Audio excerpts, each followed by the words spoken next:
গ্রাম বাংলার প্রাচীন লাঠি খেলা আজ বিলুপ্তির পথে। সেই লাঠি খেলাকে বাঁচিয়ে রাখার জন্য আমার একটি ছোট্ট প্রয়াস।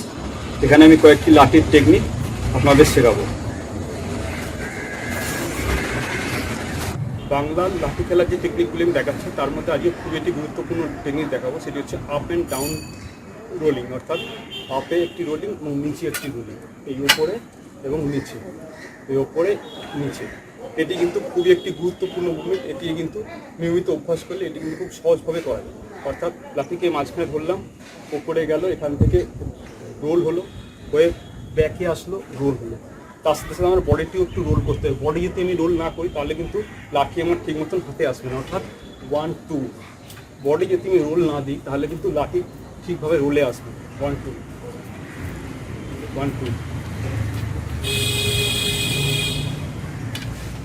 অর্থাৎ লাঠিকে ঠিকভাবে ঘোরানোর জন্য আমার শরীরটাকেও একটু ঘোরানো পড়বে। 1 2 1 2 1 2 1 2 1 2 1 2 1 2 1 2 1 2 1 2 1 2 1 2। এটি কিন্তু বাংলার লাঠি খেলার একটি খুব গুরুত্বপূর্ণ মুভমেন্ট।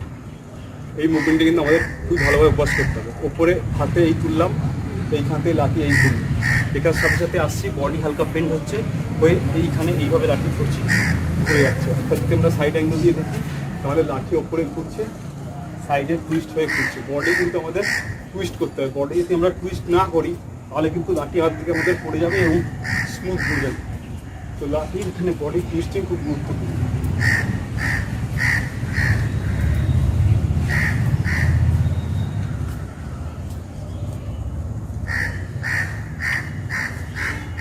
যদি আমরা সামনাসামনি দেখি, এই লাঠি ওপরে ঘুরছে, বডি টুইস্ট, লাঠি চলে আসছে, আবার বডি টুইস্ট। বডি যতক্ষণ টুইস্ট না দেবো তত কিন্তু লাঠি সহজভাবে আমাদের হাতে আসবে না। যেরকম যত সুন্দরভাবে বডি আমরা টুইস্ট দিতে পারবো তত কিন্তু সুন্দরভাবে লাঠি আমাদের হাতে চলে আসবে।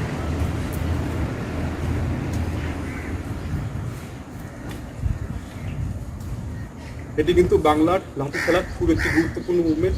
এটি কিন্তু নিয়মিত প্র্যাকটিস করলে খুব সুন্দরভাবে করা যায়। এবং আমাদের বাংলার লাঠি খেলা ছিল আরও অ্যাডভান্স টেকনিক আছে, সেই টেকনিকগুলো কিন্তু ভালোভাবে রপ্ত করা যাবে। এই টেকনিকগুলো আমরা ভালোভাবে প্র্যাকটিস করি।